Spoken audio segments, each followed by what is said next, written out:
आज की कहानी बहरूपी रानी। कौन है असली रानी?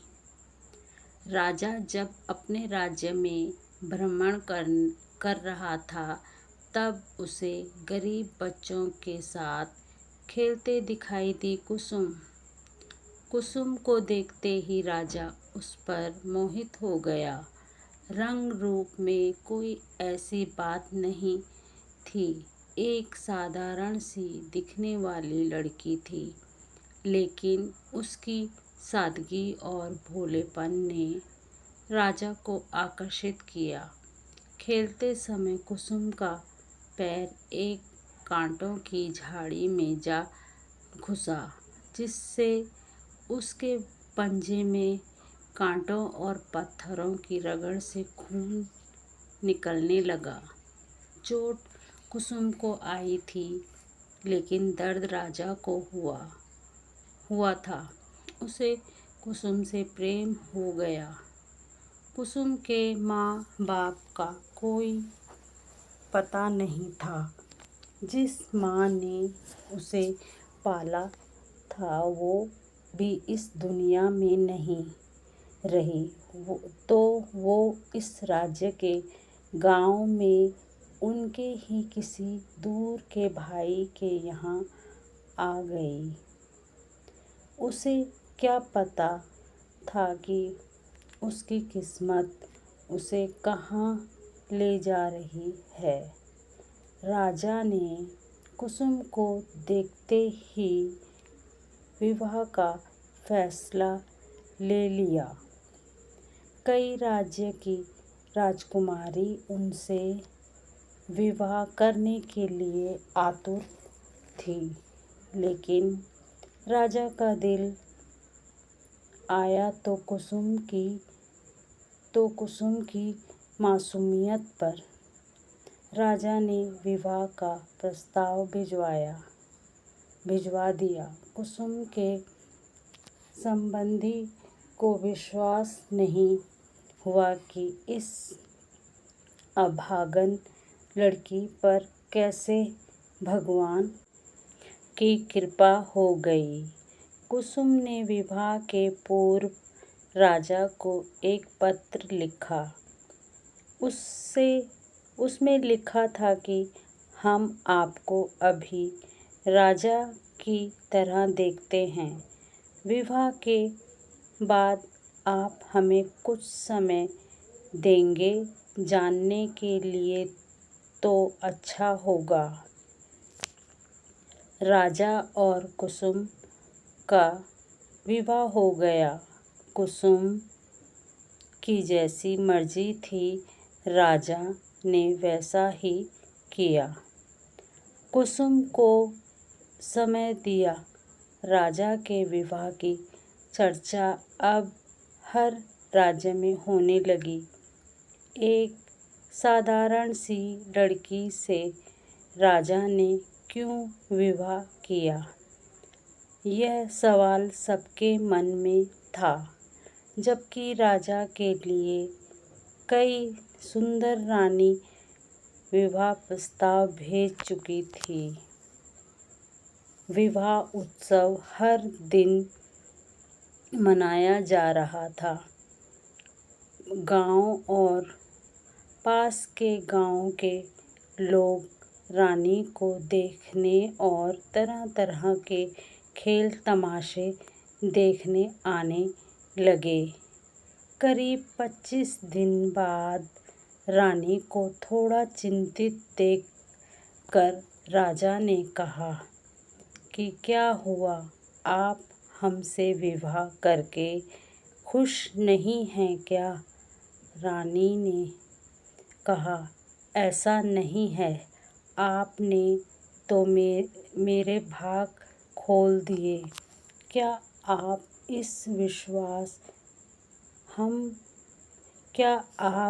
विश्वास करते हैं? रानी ने पूछा। राजा ने कहा, हाँ। फिर रानी ने अपने मन की बात बताई, जो हैरान करने वाली थी। रानी ने कहा कि उसे 10 दिन अज्ञात होना है। 10 दिन बाद आकर मैं आपको इसकी वजह बता दूंगी। राजा ने बिना सोचे कुसुम को जाने को कहा। 10 दिन रानी कहाँ जा रही है यह किसी को नहीं पता था। वो रानी बनकर भी एक साधारण स्त्री बनकर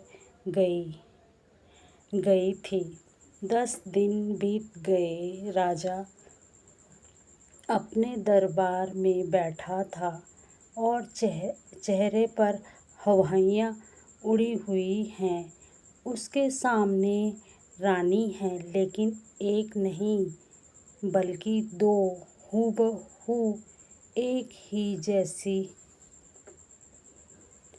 दोनों में तिल मात्र का फर्क नहीं था। राजा ने देखकर कहा कि अभी भी समय है। आप दोनों को मैं एक अवसर देना चाहता हूँ। आप में से एक ही हमारी असली रानी हैं, दूसरी या तो कोई बहरूपी है या कोई और शक्ति। अभी भी सच्चाई बता दीजिए, मैं क्षमा कर दूंगा, वरना अगर हमें पता चला तो दंड मृत्यु होगी।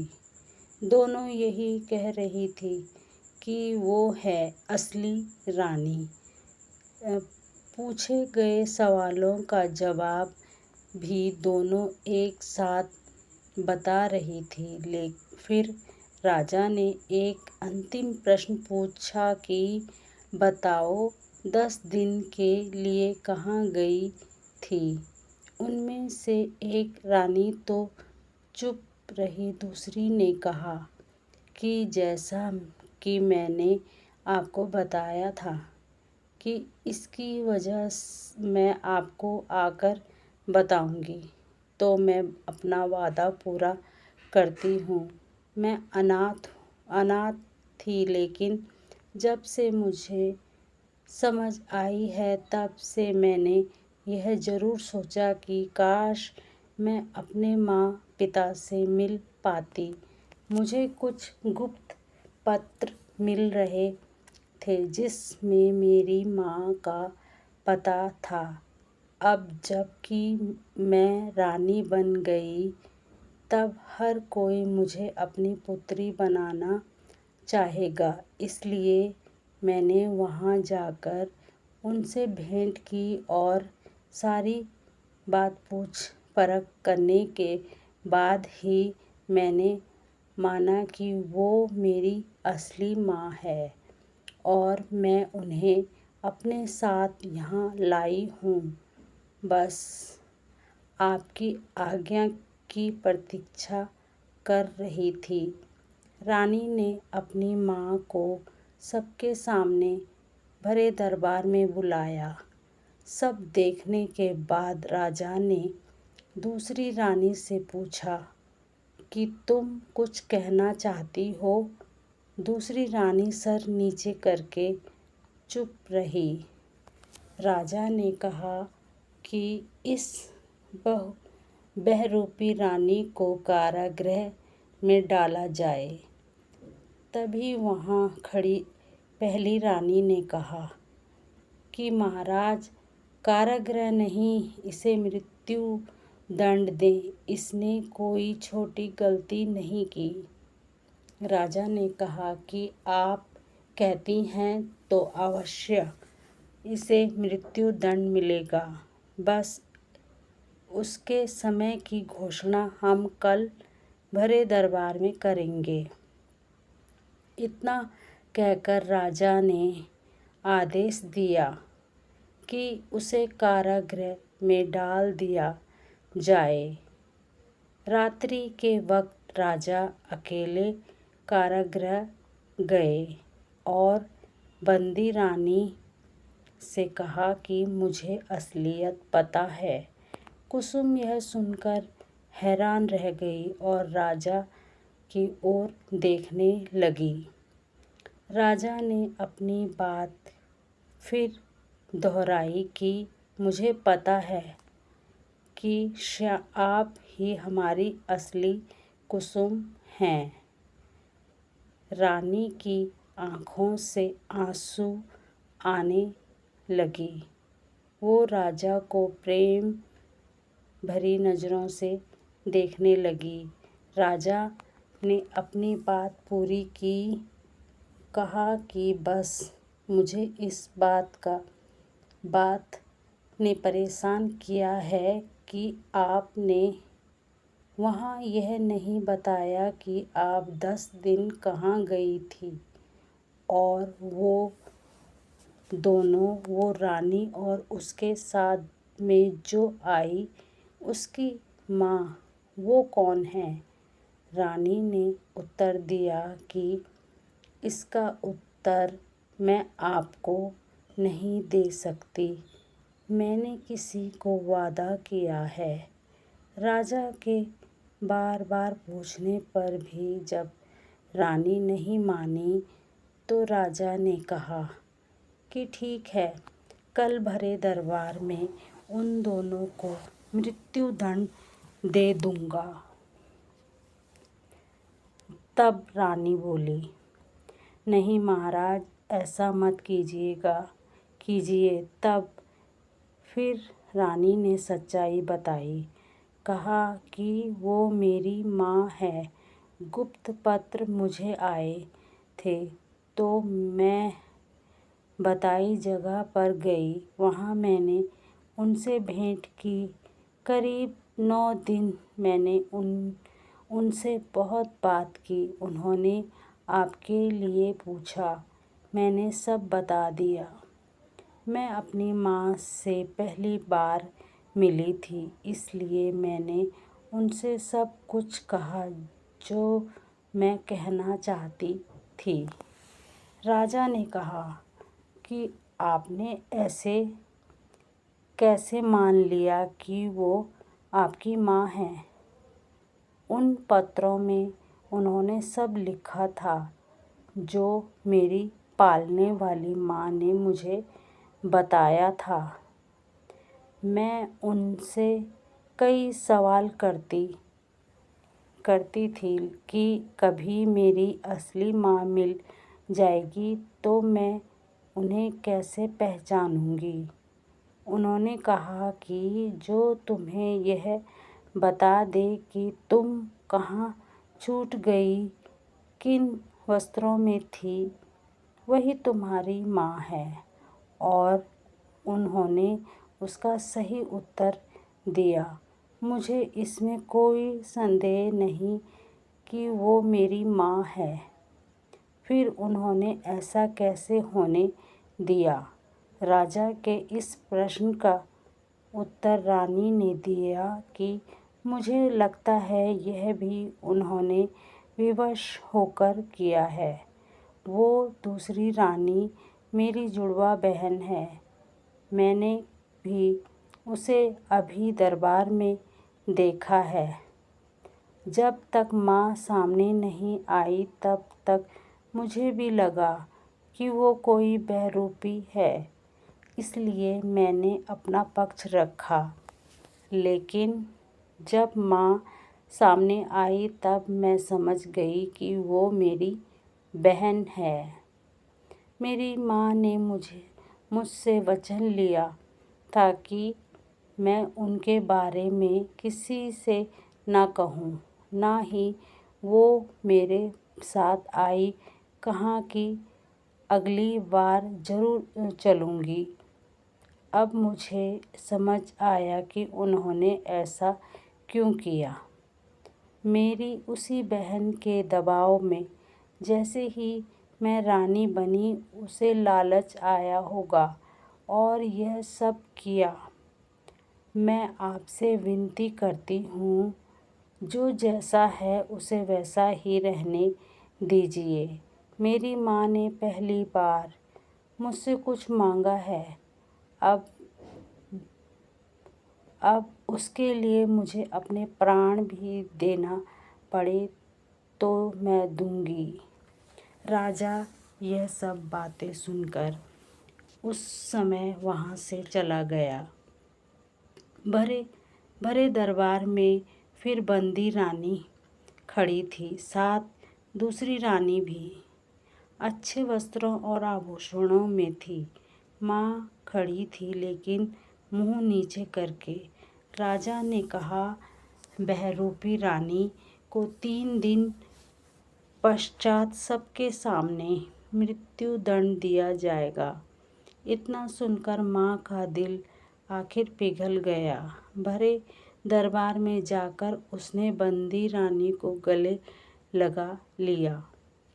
रोते रोते कहने लगी, नहीं महाराज, यही है आपकी असली रानी, इसे यह सज़ा मत दीजिए। राजा ने कहा, हमने कहा कि बहरूपी रानी, हमें पता यह हमारी असली रानी।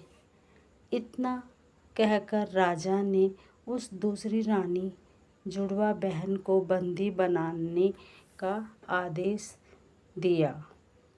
पूछा कि बोलो, तुमने ऐसा क्यों किया? उस जुड़वा बहन का नाम सरिता था। उसने कहा कि जब से मैंने होश संभाला है, मिला ही क्या है, ना रूप है ना धन है। माँ भी हमेशा इसे याद करती थी, ना होकर भी यह हमारे बीच में थी। उस दिन अगर इसकी जगह मैं छूट जाती तो यह सब मेरा होने वाला था, लेकिन जब इससे देखा तो मुझसे रहा नहीं गया। यह यहाँ राज करे और मैं एक गुमनाम जगह रहूं। यह महलों में, मैं झोपड़ियों में। आखिर ऐसा भी क्या विशेष दिखा उसमें जो मुझ में नहीं? मुझसे भी विवाह कर लीजिए। राजा ने कहा, इतने सालों बाद तुम्हें अपनी बहन मिली और तुमने यह सोचा, बड़े दुर्भाग्य की बात है। सिपाहियों, राजा के बोलने के पहले ही रानी ने बीच में कहा, महाराज, आप इन्हें कृपा कर क्षमा करें मेरे खातिर। महाराज बोले, देखो, जिसे तुम मृत्यु दंड देने वाली थी वो तुम्हारी जान की भीख मांग रही है। यही फर्क है तुम दोनों में। रानी ने अपनी माँ को वहीं रुकने को कहा लेकिन वो नहीं मानी। कहा कि उसको समझना होगा। उन्हें यकीन है कि वो भी एक दिन अपनी बहन से प्रेम करेगी। यह सब होने के बाद रानी ने एकांत में राजा से पूछा कि आपको कैसे ज्ञात हुआ कि मैं ही आपकी रानी हूँ? हम दोनों बहनें तो एक सी हैं। राजा ने कहा कि मनुष्य की वाणी और मुंह झूठ बोल सकते हैं, दिखावा कर सकते हैं, लेकिन उसके पैर नहीं। रानी ने अपने पैर देखे और वो समझ गई। रानी के पैरों में, पंजे में अभी भी उन कांटों और पत्थरों के रगड़ के निशान थे। धन्यवाद। कहानी अच्छी लगे तो लाइक, शेयर, सब्सक्राइब ज़रूर कर दें।